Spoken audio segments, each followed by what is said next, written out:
Good afternoon. Good evening. Thanks for joining for our first meetup, altcoin meetup. What was once the blockchain meetup, but we renamed it. So my name is Mark Bettinger, and we are organizing this together with Roger Darin and with Lucas. Today we have our first guest, SwarmCity. We have Kiki, Flurkel, and Bernd. Thanks for coming. SwarmCity is an Ethereum-based altcoin. The ICO was around 1 year ago. And probably you all know SwarmCity. They have been heavily attacked by this parity bug, where there have been a lot of Ethereum stolen 3 months ago, I think. And Bernd then alarmed, and Whitehead saved a lot of other Ethereum projects. And they are still standing, and they are here. And thanks that you are still doing your job, despite this big financial loss. And yeah, enjoy the presentation. And later we will have a Q&A session. Thanks. Let's start. You click the microphone? Yeah, sure. Do I have to use the microphone? Yes. Are we using a microphone? Yes. Okay. You said yes. Oh, okay. I'll listen to you. Yeah. Hello. 1, 2. 1, 2. Test. Yes. So, hello. Thank you for having us. This is a beautiful view, by the way. It's amazing. So, we're SwarmCity. Maybe it's a good idea if we first start with introducing who we are. One guy is sitting in the back. Sponet. He has been working day and night the last couple of days, so he totally lost his voice, so he cannot present anymore. But afterwards, you can, of course, talk to him. So, Bernd. So, yes, thank you for having us and having me here. It's a pleasure, especially for me, since I'm located in Switzerland. And so my name is Bernd, and I'm a citizen. I'm an inhabitant of SwarmCity, and also live in Zug. So I'm happy to be in Zurich to present this today. Well, and I'm Kiki Plush, and I also live in SwarmCity, and I live in Belgium. And yeah, I'll talk something about production and how we make it. My official name is Michael Toohey. I go by King Flurkel online, and I'm the architect for SwarmCity. And I, of course, live totally in SwarmCity, and sometimes I spend time with my family and kids in Belgium too. So what is our vision? This is like our grandiose vision that we want to achieve by doing what we do. We want humans to be able to transact, create, and share value without any middleman, third party, and of course on a global scale. Right? But the way to get there, if you want to get there, you need some ingredients, of course. Like first thing is identity and reputation. You need communication, or we call it information interaction, and you need a way to transact value. The way we think we can get there, our grand vision, is by building a technological platform that is running on blockchain technology, but has a really, really simple user interface. We see our dApp as a remote control for blockchain operations. Why do we use a blockchain, Bernd?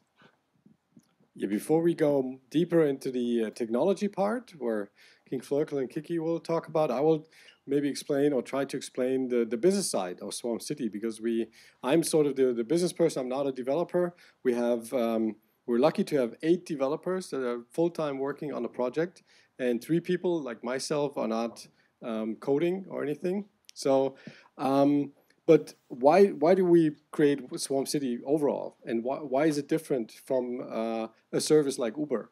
So let's look at centralized business models first.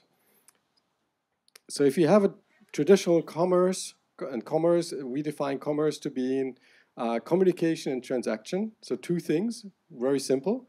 And almost every business is based on commerce. You communicate what you want to sell or buy, and somebody gives you a value for that. So that is what we actually create. This is the platform where we create. These 2 items are on the platform.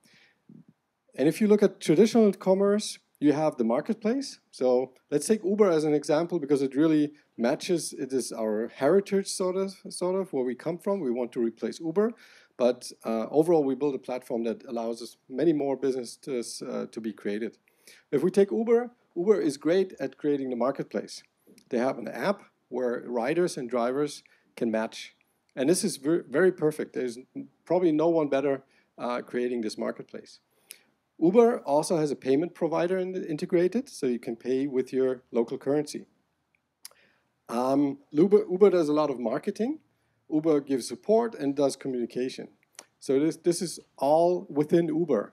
That's why it's a huge company as well. It has a lot of costs involved. And one big topic that sort of shows that it's a centralized service and that's actually not a sharing economy topic is that they define the pricing as well.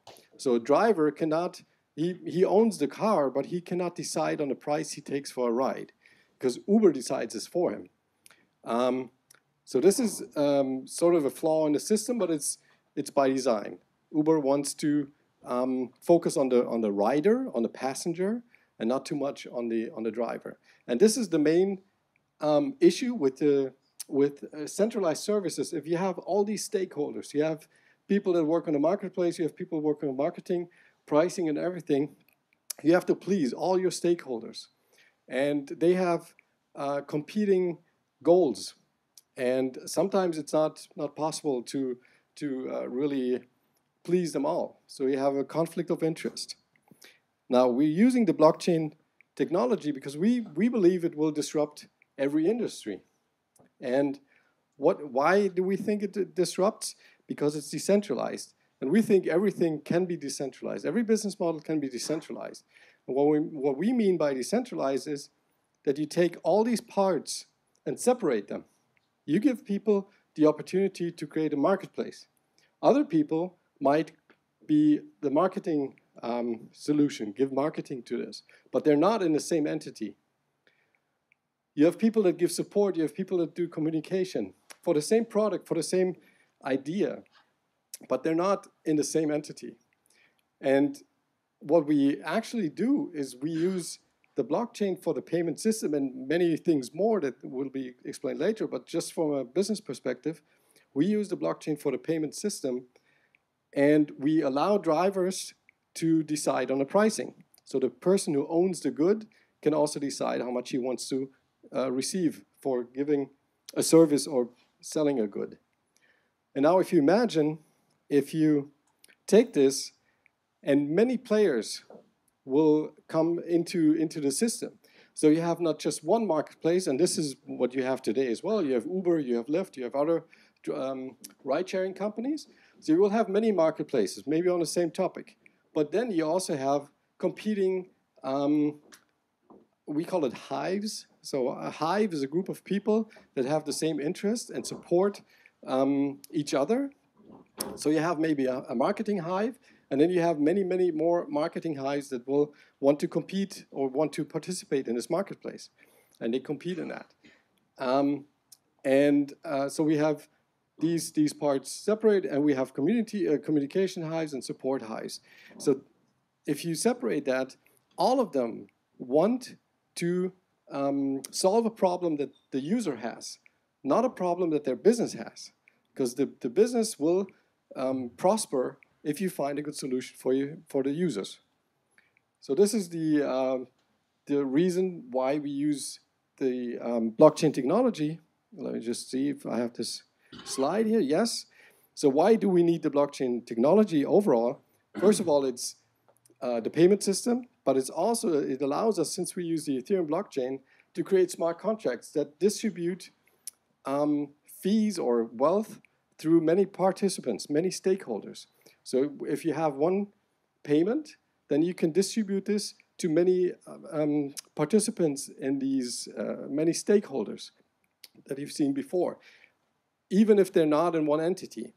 So, and if you would do this in a traditional way, you would have many banking processes, many transactions, and many people have to overlook this. And it would get very complicated and very expensive at the end. So we can use these to make atomic transactions, which are very less expensive. And many players, although they're not in one entity, can participate in this.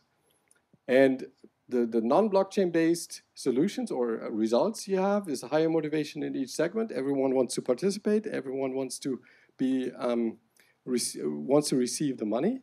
That's a market platform, sort of a market mechanism. And you have less conflict of interest because you will only do the best for your own business. You don't care about the other business. You care about your own business, and only the ones will survive that do best in the whole ecosystem. And it's a very healthy competition because it always looks for the consumer at the end. So you have specialized services. You have, through the less cost you have in the transactions, you have better pricing. You have a natural ecosystem. So only the strong will survive. Only the ones that really solve a problem for the user will survive. And at the end, by doing that, you have higher customer satisfaction. So this is from a business perspective why we think that the blockchain is the best solution for us. But I'll give back to King Flurkle to explain maybe even more on the philosophy behind the blockchain. I'll try, Bernd. So yeah, we go back to the mission. You probably think like, I've seen that slide already, but it's like really important for us to, even for ourselves, to repeat this over and over again because it's actually what we are building. If we go back to the ingredients, I just want to go a little bit more in depth to the ingredients. Identity, communication, value transaction. So now we're going into the definitions. Identity is the sum of past actions. So if you imagine this being on a blockchain, it's basically a pub key and you have all these transactions. So the identity is the sum of these transactions or actions. If you do it in a specific context, then it becomes reputation. You have a reason why this transaction occurred. So then it means you have a context and it's reputation. Information and interaction is basically just communication. It's creating, sharing, and getting pieces of information. For instance, I need a ride from Zug to Zurich. That's information. And then we have value transaction, the exchange of a specific predetermined symbol expressing the value of the action. So everybody can choose now with the blockchain and all these currencies, you can choose which symbol you use to express your value in. Oh, and then we go already to Kiki, who's going to explain how we actually do this, build it. Yeah, so I'm going to talk a little bit about the way we work. So something very important to know is that we have kind of two tracks where we run on. So we have the labs track and we have production track. So we're building an app, that's obvious. And then you can say like the way we did it from the beginning, from after the ICO up till the first launch of Terminal and then Boardwalk coming after it in June. That was a way of working that's going really fast. Like we build something, we release it, we test it, and we just wanted to get out there because we really believe that show, don't tell. Just like build something and test it and get feedback and do things quick and swift. But then we realized when we launched in June, like, okay, now we need to step up a little bit because you want a platform that's like reliable on all sorts of devices, that has technology that you can rely on all the time. So that's why we said like, okay, we're gonna do two tracks. We're gonna still do labs, like quick things and search for things and do innovative things, but we're gonna do production as well. And that's the stable version basically, and that's the one that we're gonna release next. That will be like Boardwalk 2.0, like the next version, because it's really important that like when a lot of people start using it. For now, it's a small group, the early adopters, but then it will become bigger and bigger, and you don't want them to come to you like with every little piece that because there's something wrong here or there. But you can do that with early adopters, with the really early people, because they're like really believe in your product and they say like, okay, we can stand these little bugs, but you cannot do that on the long run. So we kind of listed the differences between what a lab does and what production does. So you can see what I said before. In a lab, you have a clear problem and you search for the best way to solve that problem, and you can use any technology and be very innovative and everything.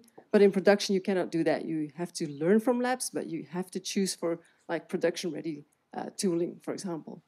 You have to have a very clear vision on your architecture. You cannot freewheel in a production. And then, so that the production will lead to the SwarmCity protocol. So that's very important. So other people will start building on top of SwarmCity. And SwarmCity DApp and SwarmCity workers and labs, they do all sorts of projects. So they're kind of the forerunner for production. And later on, Flurkel will explain a little bit more about labs. But first about production. So we do have a roadmap. The first, like basically there's 4 phases. The first phase is terminal. So we began with the very, very beginning of what you do when you have an app that runs on Ethereum blockchain. So we created an identity and a token transfer function. So basically what it does was, or what it still does, is you make an identity, you get a key pair, and you get a wallet where you can store your tokens and your ether, and you can transact with it. You can just send from one person to another. So that's just the beginning. But it's the basics of everything, of course. Next phase, Boardwalk. So that's a thing that you can see live now, but as I said before, it's the version that we like building again to make it better functioning. So it's about reputation and value transaction. So in Boardwalk, what you can do is you can request something. You can say like, I need this, and someone else can say, okay, I can offer it. So when you request something, you put money up, someone else will do it for you, and the money goes from one person to another. By doing so, you're building reputation. The first hashtag we created, so the hashtag is basically a marketplace. It's a context in which you do a certain transaction. In the future, there will be thousands of hashtags, but for now we created just one. It's Pioneer. The word says it for itself.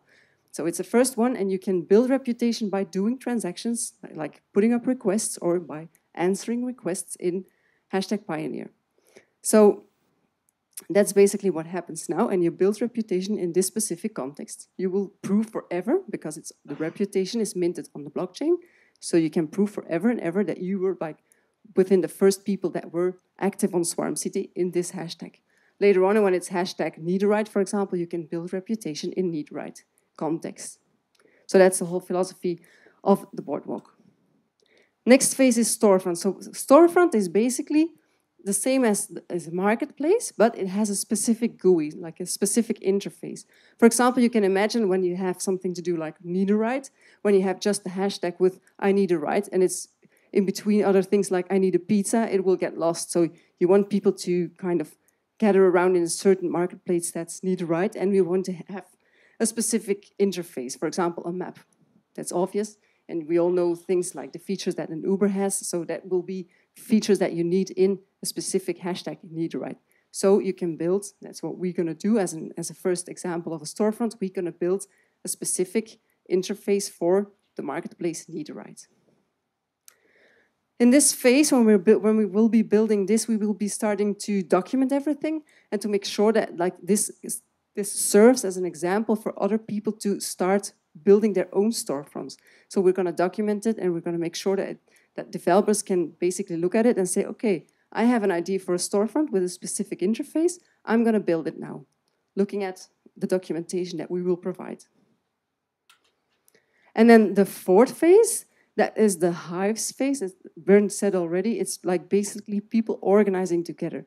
So you can imagine on hashtag Netherite, on that storefront, that at first it's just like individual people that are offering rides for people that need them. But then they say like, okay, the 5 of us, we can group together and we can get benefits from organizing ourselves. For example, we can have insurance together. So that's what we call the hives. We want to facilitate people that organize themselves in groups. It can be a group just 4 people, but it could be a whole company that says we're going to organize as a hive. And we want to facilitate the way how they organize. So we want to facilitate a way to get a governance model, for example. How are we going to divide the profit? What are we going to use it for? And also that will be on the blockchain. So we want to have that programmed in smart contracts so people can basically get it from a shelf and say, this is something we want to use for our hive. So we will be facilitating that after the phase of storefronts. And then, so what I said now, that's how the proceeding of production.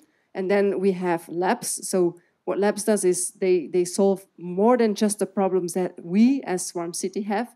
it's problems that kind of all Ethereum-based projects face. And it's interesting how we kind of group together sometimes to see how we can solve them and implement solutions for that. So normally Sponet would do that, but his voice is broken. So Flurkel, up to you. So I won't do that. That's how he sounds today. It's like, so yeah, I'll quickly go through some examples of what our lab is doing or has been doing the last year, 2 years. One of the first things we did was build a faucet. So I don't know how many developers are here, or people who actually, can you raise hands if you actually write code? Yeah. So I'll explain then. But everybody has done a transaction on Ethereum? No. So if you do a transaction on a blockchain, you have to pay a mining fee, basically. So there's always, like, in Ethereum, it's called gas. So you need gas to do a transaction. If you're developing an app, you use the Ethereum testnet, which is, it has no value because it's the testnet. But still, you need, like, test ether to make your prototypes run and to test everything out. So it's it's not like simple. If you just set up a development environment, you don't have any test ether. So we set up a really big wallet filled with test ether, and if you enter your testnet account here, like your pub key, you can get free ether. It seems like a very simple, stupid thing to do, but if you now look at the number of transactions we have in, I think it's over a year probably, you see that we served like 327,000 transactions, or we served 300,027 people that used that service. Another thing we're working on is the IPFS consortium. So if you want to build decentralized apps, you still need storage, of course. You need a way to storage data, like, for instance, a user's avatar image, or maybe a picture of an Airbnb kind of thing. And we also want to, of course, decentralize that storage. It's quite expensive to do that on smart contracts. You don't want to store all that data directly in a smart contract. So what we do is we store it on IPFS, and then the hash will be stored in the smart contract. But we don't have a way to be sure that, like, that data will still be there, like, next week, and that's something we need. We need data persistence. So what we did was, we thought about, like, how can we solve this, like, in a decentral way. So together with other Ethereum projects, and this one, I think this idea was formed with Givit. We said, like, okay, we'll keep your data. We promised that we will, like, pin your data in IPFS if you guys do the same for us. And from that idea, we started the IPFS consortium, which actually is now quite a simple solution where you can run specific software and join the IPFS consortium. And you actually pledge, like, if somebody tells me, like, I really need to store this data, I will keep that data for you. I have a small artifact, maybe you can. For that, we are building basically nodes who can join the IPFS consortium and can store that data. And this is like the prototype device we made. Maybe you can... Yeah, I will. Yeah, sure. And we really think it's fun that you see how sometimes, like Sponet and me are like doing stuff like that in his shed in the back of his home, of his house. And we try to do stuff like that and then share it with other Ethereum projects. The gas station, the chicken and egg problem. This is actually also about the gas. So imagine Kiki is just, she's really interested in SwarmCity. So I say, like, I'll send you some SwarmCity tokens so you can, get a ride. But you also need, like, ether, right? Because otherwise you won't be able to pay for the transaction, the gas cost. So this is a problem, right? Because how will she do a transaction to trade her ether for, her SwarmCity tokens for ether if she doesn't have gas? So it's like chicken and egg problem, like what do we do first? So we built a prototype for what we call a gas station. Basically, how it works is, Sponet, I really need you up here now. Like, I can't, like, totally, I cannot explain this in detail, but basically it is a solution where thank you, Sponet. A little applause maybe for Sponet, who is...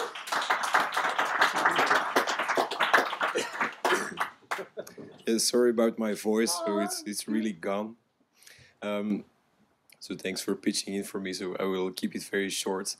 So the thing is that to solve that problem, so the only thing that you can actually do as a client without doing a transaction is signing a transaction. So signing a transaction doesn't take any gas; it's just a computational thing which you can do. But in that transaction, you have to say, okay, I'm providing this many gas, so this many ether to this transaction, but you obviously don't have it yet. So the thing we do is we have the client sign a transaction to give an allowance for your tokens. So the client signs a transaction that says, okay, dear gas station contract, you can have 1 Swarm token from me, but you can't execute it. So it's some like a check you can sign, but you cannot go to the cashier yet because the money is not yet there. So you don't have the means to actually cash it out. And so when you present that sort of check, that signed transaction to the gas station, the gas station says, okay, I will, let's say in exchange for that 1 SwarmCity token, I will give you 0.1 ether, for example. So there's a certain exchange rate. But instead of performing that whole transaction, he just gives a sort of small upfront fee. So he pays for the gas already to do that transaction to give the allowance. So he gives you like a 0.01 ether, for example. He says, I will already give you that. And then he says, okay, thank you. And then he executes that signed transaction. So by that time, he has the necessary gas to do that first step. And then in the second step, the contract actually does the exchange. So he gives the remaining 0.99 or 0.09 ether to the client. And in the same time, he recovers the 1 Swarm token. So he cashes the check, so to speak.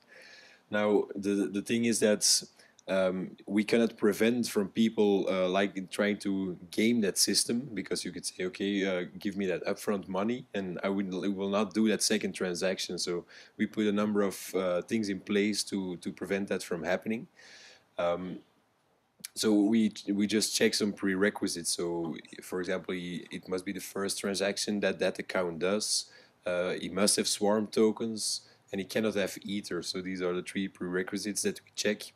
And only then will we do the exchange. So that's something very simple we can check without spending gas. And then still you can game the system. But our reasoning is that it will take more gas for an attacker to actually put a Swarm token on a fresh account, try to claim a very small amount of ether, just enough to perform that first transaction, and then run away. So don't do anything with it, because in the afterwards he will be stuck with an account which contains SwarmCity tokens, which he had to pay gas to put them on there.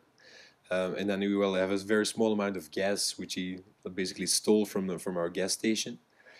So that's what he has. But to recover, so to reclaim his Swarm token that he put on that account, he will need to pay gas. So the total gas that he would have to pay to set up his attack would cost him more than the benefits that he would get to abuse our gas station. So in that case, it's not sustainable. So the only thing you can do is put more and more money in it to rig the system, but it's not economically feasible. So I think here we found a solution to actually provide a service which is safe enough, because it cannot be attacked, because it costs too much basically.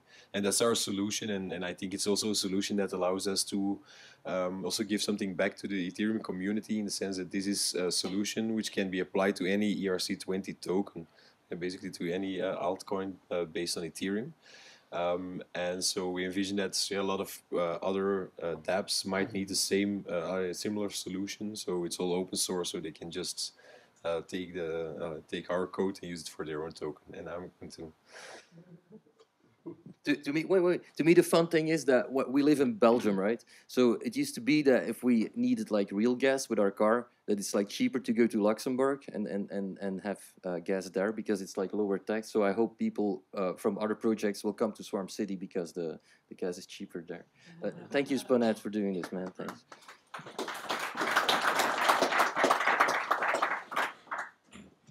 Yeah, so that's my part again.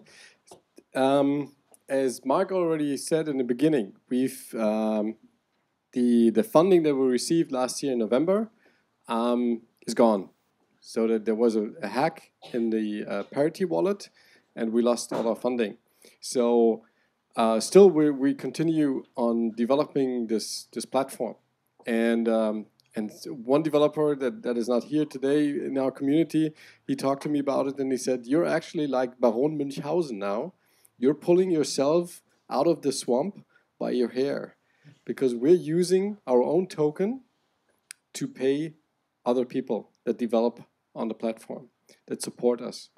And this token only exists because we create this platform. And the value is in the platform. So if we continue to create more value in the platform, the token will rise in value for us as well. And we keep a longer run rate with the SwarmCity token that we hold ourselves. So I think that's pretty interesting that we are able to do it like this. And so if you would like to support us somehow, there's many ways to do this, and there's a few things here that we put on a list. So if you're a developer, what you can do with SwarmCity is you can create your own marketplace or create your own business on top of it. We've shown before that we will create the first storefront, which is a marketplace for ride sharing. And we will show exactly how it interacts with the protocol that we create, so the platform, how it interacts with the smart contracts and what is being triggered and so forth. So you will be able to really see this and take parts of it and create your own marketplace. We'll not talk about timings today, but it's hopefully soon that we will be able to show this.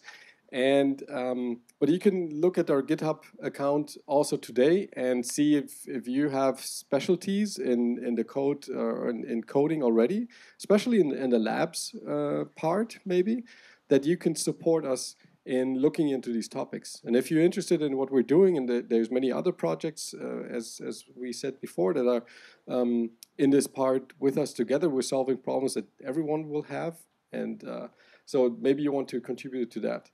From a business perspective, you can create any marketplace you want, and it's quite interesting because we are talking to consulting companies and enterprise companies, and we explain to them the way we built this platform allows you to create a marketplace without having to have the knowledge of the blockchain technology. So a lot of businesses have problems finding developers in Solidity coding that have the special knowledge. But most of them have developers that can create a website or an app or a product, a digital product. So if you use SwarmCity, and this will take the Hello World storefront as well, if you use SwarmCity, you can build your own business on top of it and only need developers that have HTML, CSS knowledge, JavaScript, whatever. And they can build a hashtag, your marketplace. And then you can experience already what I explained before, that if you separate these different stakeholders, if you just test it, I'm only running a marketplace, I'm an energy provider, I'm only offering a marketplace to give my energy from my solar panels to my neighbor. And an energy company runs this marketplace. They can experience how it creates or different, how this affects their business models, how this probably is more efficient for them. And overall, and it's interesting maybe to see who already has SwarmCity tokens. We ask you to, experience the token itself. You can test it today. It's swarm.city is a live product. You can use it for any request you have, and we tell you you should own SwarmCity tokens and hold them to use them in the future, because this will already help us now to really build this platform, as I explained before, by increasing the value.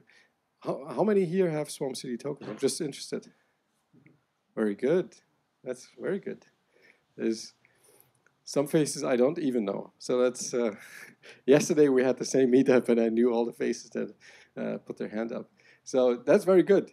So yeah, that is how you can add value. And these are the ways to contact us or get in contact with us. And definitely swarm.city is the website where the product is live at.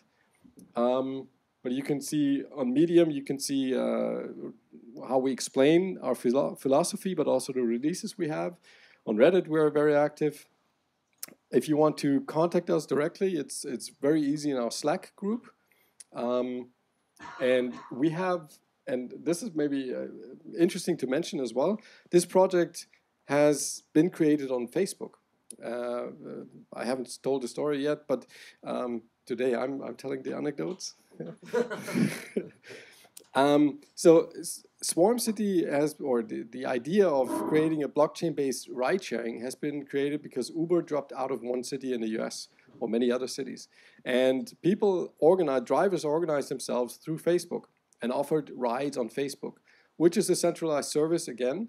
And they actually wanted to avoid a centralized service like Uber because Uber decided overnight that they would stop the business. And so this Facebook user group has grown a lot. There's over 600 pages on Facebook with SwarmCity groups, very localized.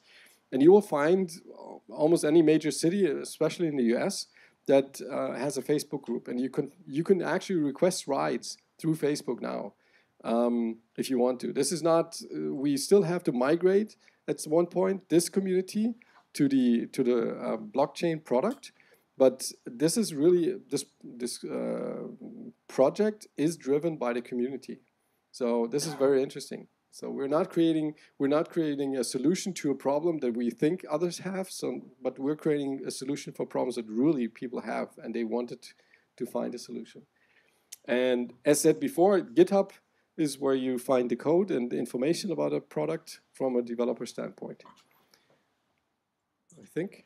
Maybe tell that they can ask questions to these guys. Yes, sure. So now we're available for questions here, and we can maybe our team can just raise a hand and show their faces so that you can contact those people as well.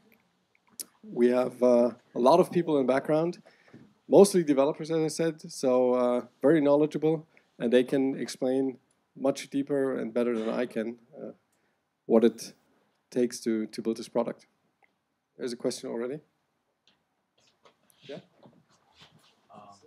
First off, thank you. It's super interesting. No. Just a big thank you. Super interesting project. I like the presentation a lot. I have a question about the gas station. So like when I transfer my tokens without Ether, to make the transaction to make it not hackable, that depends. The deposit that I put in, right, in Swarm tokens, the amount to make it economically not viable to game the system depends on the exchange rate as well between, right? And how do you get that information into the contract? No, actually, it works like this. You have SwarmCity tokens. You don't have Ether. You just sign the transaction. Yes. Right. We only now I'm getting sorry about that. So Spunnet, can you do this last thingy, or do you want to do that on Slack? I guess my question is does the deposit amount matter? Depend on the exchange rate between Ether and Swarm tokens or not? Well, in theory, it would, because it varies, because you have the gas, and then you have the gas price, and you have to multiply them, and then you get the actual amount of Ether units you have to send to actually perform the transaction. But the amount is so small because the logic or the complexity of the transaction of giving an allowance in an ERC20 contract is so low. It's just a small storage unit you have to override. So. I mean, it's the same thing if you have to put the token on an account and you have to reclaim it. It will automatically cost more gas because the operation as such of putting the token there and getting it back off will cost way more gas than just giving the allowance. So and you also have to multiply that by the current gas price if you want to do it at the same moment, so to speak. So that's why it's the sum will always be more than whatever you're putting in. No, certainly not, because even the gas price, it just depends on the, like, say, the ether price, so to speak. Yeah. Thank you, Spunnet. Yes. Oh yeah. Later on, maybe. Is a SwarmCity for or non-profit? And if for profit, what's the business model? Okay, so that's an interesting question because we get it asked a lot. So SwarmCity is a community-driven project, and it's not an entity at all. I just leave it like that. No, Okay. no. So there's a couple of people that are sort of the core team, and that sets the tone. Let's say we have a vision, or the vision has been created, and we are the driving force to create a real product out of this. But these people have not created an entity, so we're not located in Switzerland or in any jurisdiction. We're all across the world. And at the end, this platform, because I think that's where the question goes to, the platform will not generate revenue at all. So it's free to use it to transact value, for example. But so you will always need gas. We learned that already. So that's a cost involved, but it's not going to the platform. And if you use a hashtag, somebody has created this hashtag, and somebody has spent time creating the user interface for that. And this will be honored with a fee. So actually the business model for people that create a hashtag, a marketplace on top of SwarmCity, is that they receive a fee.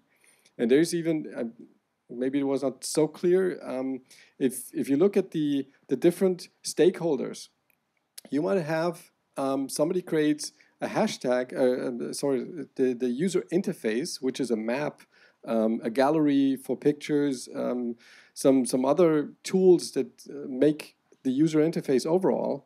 And this is like WordPress. You can compare it almost like to WordPress. You have certain plugins that you can choose to create your own hashtag, your own user interface. And everyone that has created one of these plugins can receive a small fee as well. Overall, this fee, first of all, we've designed it so that this fee is a flat fee. It's not a percentage, because transactions are always have the same cost or the same amount to it, and costs involved, no matter what kind of value you transfer. So if your hashtag has like a value transfer of 1,000 SwarmCity tokens, it will still cost the same fee for this transaction than if it's just one SwarmCity token. And so it will be the hashtag owner has to manage this fee as well for his hashtag. We're not saying how much the fee has to be or anything, but there's a minimum, that's all.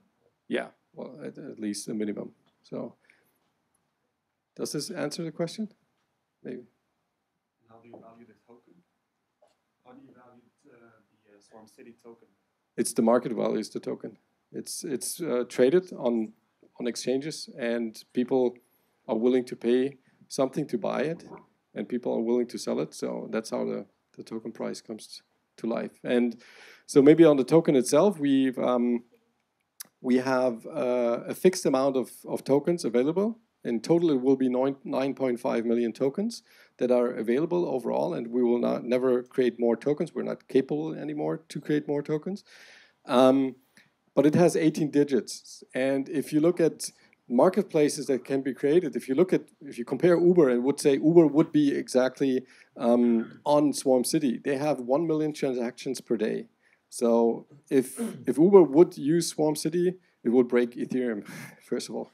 But 1 million transactions, if you have 7.5 or 9.5 million tokens, then you know how many tokens need to be in circulation already. And this increases the demand of the token, and liquidity goes down, the price goes up. So this is what in the future will drive the value of the token. Thanks. Thank you very much for a very interesting presentation. It's great to see a project that has sort of a product on the ground with all the ICOs going on. My question, I guess, is sort of a follow-up to what you just said about, breaking Ethereum. It seems that a project like this is inherently reliant on the infrastructure that is provided by Ethereum. And how do you see that as sort of a future strategic, I guess, issue as well for the project? And is there a way that you're thinking of expanding your infrastructure base, if you will, or making it somehow modular or something like that? Thanks. I really hope we can be the driving force for the development or the further development of Ethereum in that case. So if we're about to break Ethereum, I'm pretty sure that everybody in Ethereum will say like, oh shit, we need to fix this, right? Because we have a hit or like a success, so we need to fix it. But to be clear, like we really foresee that in the coming months, years, Ethereum will be able to handle everything we want to do. So we don't see that as a problem. We will just grow with it, or we will be in. I mean, it's not really humble to talk like that, right? Like I hope we are this big of a success that we will speed up the pace of development of Ethereum. I mean, it doesn't. But who knows? If it is the case, I don't think we will break it. I think we probably will be working with a lot of people to make sure that this can happen. Oh, he has a microphone already. So was raising his hand 5 times.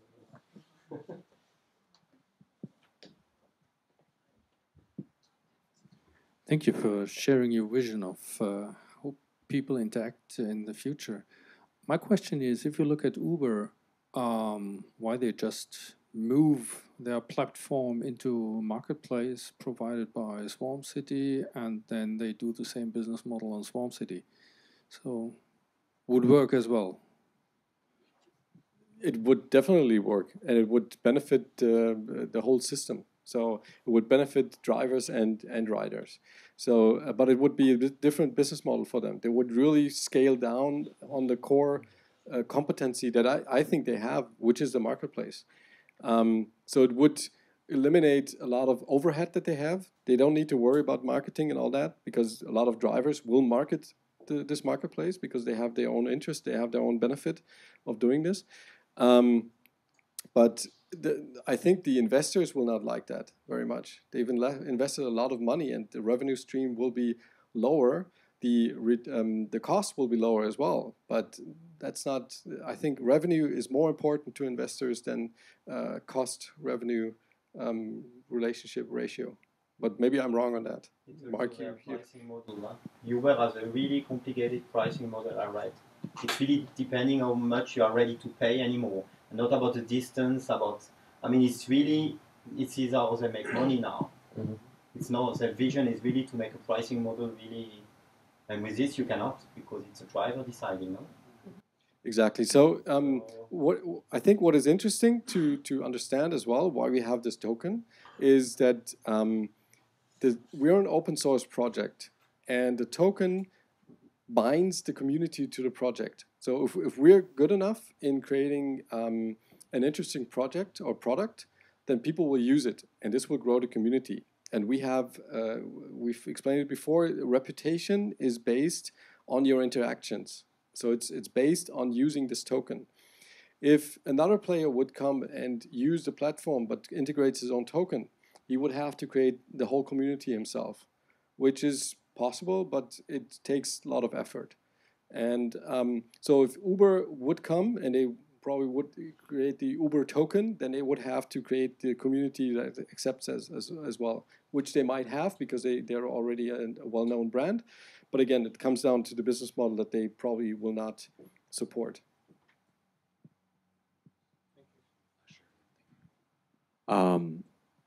So I wanted to follow up with that gentleman's question on the infrastructure and scaling, I guess. So I can't remember, was it 5 gigabytes of state added to the blockchain Ethereum every week or so? Oh my God, guys, help me out here. But I guess my question is like... I don't know these numbers by heart. Are you sure? But I guess my question is like, on broader terms for the Ethereum community, like for something like this, off-chain, or are there any things you guys are thinking about which would help us solve this scaling challenge, Yeah, if that well, ever becomes a challenge. we will solve that if it ever becomes a challenge. Cool, cool.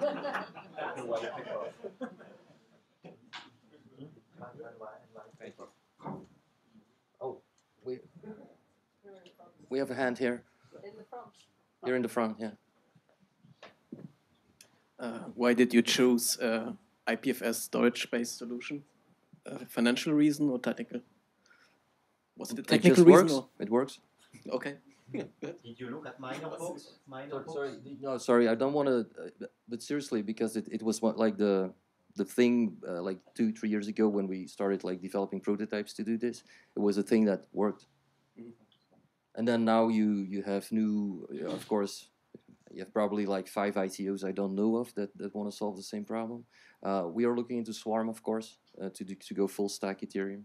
But right now, it's like the best solution to us. Okay.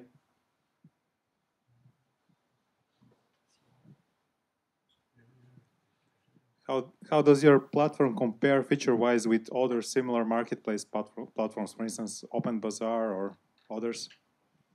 I don't know how you probably should answer that. I don't look at it. Yeah, it's very similar. It's OpenBazaar is Bitcoin based, so they don't have their own currency. They use Bitcoin. But I think I've even heard that they are thinking about an ICO, which would be interesting. No, they solve a similar solution or give a similar solution, and what they focus on is maybe different. It's the marketplace that they focus on first is different. So they're a buy and sell platform where you have shops more. It's more e-commerce related. Yes, exactly. So we're really focusing on peer-to-peer. So I can do something. My skill set allows me to, I don't know, do something that others need, and I can sell that. And so there's definitely younger platforms like District OX is, or what is it called? OX, yeah. They're younger platforms. They have a lot of funding right now. They had an ICO. We'll see how this works out, but maybe we even work together on solutions. You know, it's not competition to us. Yeah, you have to understand.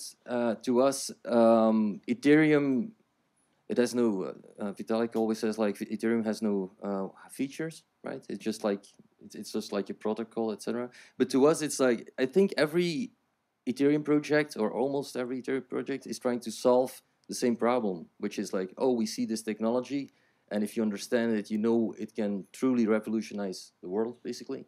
But most people, like my mom, they cannot use the tools right now, right? They cannot. They don't want to see like OX, blah blah blah, and stuff like that.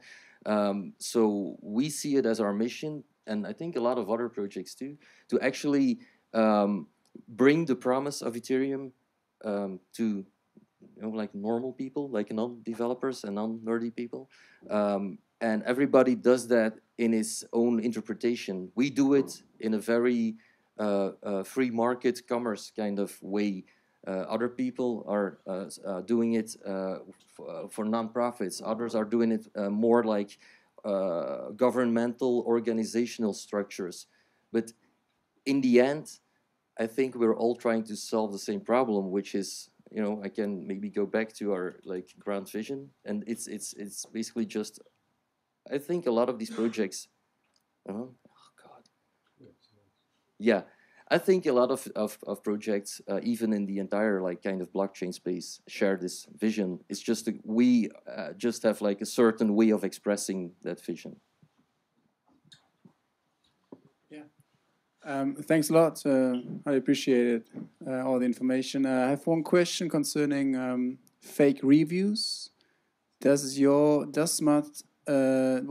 solution in fact help to remove fake reviews? Because I'm at the moment building a marketplace where I would like to allow parties to give reviews without having the validated transaction being undergone. So based on, let's say, amount of messages being sent, etc. is there any way I could leverage smart or your solution in order to make sure, and maybe also for free? This is maybe the next question then. I'll first do the first question about the reputation. So the system, how we see reputation is, we don't want reputation to be something that is subjective, like how you know rating systems for now. If you see it, if you look at Uber, people do a drive with a rider, and the rider says at the end, "Please rate me 4.5, otherwise I get kicked out." We all feel that the rating system is just not right, it's a fraud basically. So how we see it as reputation, the way we build it, it's only a transaction, so a transaction that went through, so it's a successful deal. You can see that on a blockchain, so you can read that was a successful transaction, and that will generate the tokens that are like the reputation tokens. So also these tokens are minted on the blockchain, so you can see them. You can see when were they created, and you can see how many. So what we see is that's one fact that's just real. You can see it was a good transaction. We also have a dispute function. So if somewhere in a certain deal there was a dispute and people didn't get through it or whatever, you can see that on a blockchain because it's registered there. So we're not going to build this, but you can think of advanced reputation systems, like people saying, we're going to look at how many transactions has someone done on a certain marketplace. How many disputes has someone had? Like, for example, if you had a lot of disputes with a lot of other people, we might assume that you're maybe not so very reputable in that certain hashtag, for example, but maybe in another one you are. And that's interesting because it's not about what people feel of someone else, or like, I'm someone who like gives reputation, oh yeah, you're good, you're good, you're good. Another one is really tough. But no, it's the same for everyone. It's a successful deal, or it's not a successful deal. How many of these deals? In what amount of time? So that's just information you can read from blockchain. And that's what we stand for. Like, that's the way we want to build reputation, or how we want people to build reputation. And more complex reputation systems can come from that. But if you feel the difference between subjective and objective? Not really, to be honest. I have difficulties because, in fact, you still need information given by the user. Why? Because I don't see. Because it's a transaction on a blockchain. Okay. It's not by user, right? Okay. Yeah? But don't you need also what type of transaction? For successful and dispute, so this is a type of transaction somehow. It's the context. Yeah, so... Context is a hashtag, I understand. Yeah, and you can see that as well. Like, it's... Maybe you can explain better. Sure. So the context is, like you said, is the hashtag. Hashtags only, so if you have one hashtag, it only has one type of transactions. So for instance, netherite has always the same, it uses always the same formula to do a deal. I want to tell a little, can I do an anecdote now? Yes. It's about us. Okay. We ordered like, I think it was probably an Uber, right? From Amsterdam to Rotterdam, like a couple of months ago, and it was like a minivan kind of thing. So we were sitting in the back, and we were like three places. So we were sitting like this, and so we were really tired because we get tired from speaking and stuff. And this driver, he puts on like, I think it was probably like Kendrick Lamar, I guess. It was like really loud hip hop music, like boom boom boom boom boom. But for one, I really liked that. I was like, oh God, after meeting all these people and talking and networking and stuff, I really like to be in a car and then, give me really loud Kendrick Lamar. But I could see Bernd like, okay, it's only 5 more minutes and I'm out of this fucking car. So exactly the same experience we both experience. He would say like, this driver is, I really hate this driver. And I'll never do a drive with that guy again. And I would say like, he's amazing, he's awesome. So there you can see that actually, I mean, what is the value of a subjective human interpretation of the reality? I know it's a deep philosophical question, but it's a nice one to ponder on. We believe, and it's a belief, we believe that a blockchain is a really mathematical thing, and we believe that what people think of other people's behavior is like really not mathematical, and that only like things that are true or not true should be stored on a blockchain. That's what we do. But of course, like Kiki said, anybody can build like tools on top of what we do because it's on a blockchain, right? So it's like an open API, you could say. You can just do an ether scanner or stuff like that. And then anybody can build anything on top of that. So if you think like, yeah, but I can do more advanced like reputation systems, yeah, I mean you could do that because of course the information will be provided for you to build that kind of systems on top of that. But we don't see that as the big problem we want to solve. Our mission is to make sure people can do these transactions and get reputation. And what we call reputation is the sum of these transactions in a specific context, like the reason why the money was sent. Thanks. I would say, last question here, but then we need to stop.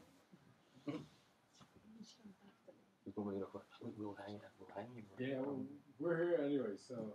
Thank you. It's actually on the same topic, so maybe we can get pretty quickly through it. I think trust is an important aspect of the system, and you give this example of the hip-hop. I have another example which I feel where subjectivity is very, at least important to me. Like, I've been many times, with regard into Uber, many times in the news about the sexual harassment, but also a friend of mine a few weeks ago told me a story of, there was like a case of sexual harassment involved. And then there, as a consumer, I'm not only interested if it was like a successful money transaction, but also if it was, for example, a comfortable or not. So I would love to have that information. So this is like a case where I feel subjectivity doesn't matter. So what is the question then?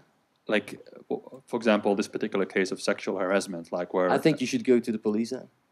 I don't think we will. I don't think. I mean, if what is it, so a driver is sexually harassing a customer? Or? Yeah. So how can I, for example, this driver, would he or she be labeled, or would he or she be able to keep participating in a system? How would we know actually if I can trust that person? No, I don't. That's not a problem we want to solve. I think. Of course, you will not pay for that, right? I guess. So it will be disputed. So it will become like the funds will be locked in that deal. And the only way to get these funds out of it is if you resolve that conflict or that dispute. The hashtag owner, for now, until we further decentralize that, but for now, the hashtag owner, so the marketplace owner, will be the one who will judge, you could say, the dispute. In case of, such a dramatic experience, I think it will not only be the hashtag owner that will say, yeah, of course, if you can somewhat prove this, but the proof would be, of course, like a police report, I guess, and stuff like that. But yeah, or yeah, we are, but that's maybe a too long story. But we're actually gonna, yeah, but you brought it up now, so no, we're looking into a way to have like a decentralized court system too, which is going to be really, really interesting to see. Well, that's a lab topic, so anybody wants to get involved in that, see our lab.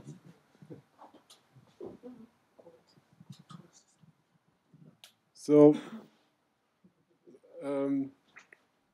thanks so far for the big participation. I would have one last question, because I think the step from phase 2 to phase 3 is quite exciting.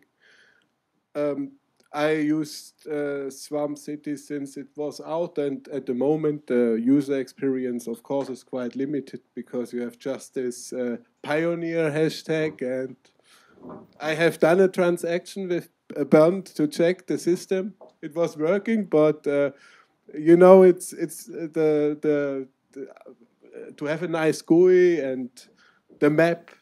Do you have any idea when phase 3 will? Give me that one. I do not communicate on deadlines. No, it's just something that I really don't want to do that because, like, to begin with, it's fairly new, so you don't always know the obstacles you're going to come across. So, and every developer is always really, really optimistic, really optimistic. So what I'm saying is this time we want to release something when we feel it's really good and it's performant and consistent, and then we will release it to everyone instead of like pushing ourselves to stress to do it really quick and then maybe disappointing some people. Huh? Can I add something? You can add something. Okay. So I think nobody asked Columbus like, hey, when will you be back and when can we go to America then? I mean, there was no America, and so...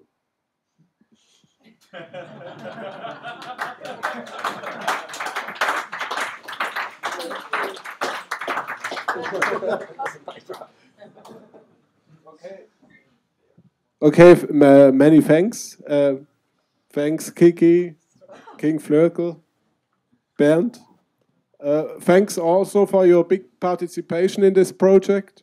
To be honest, it was a great presentation. I will blog about it. We also will share the video.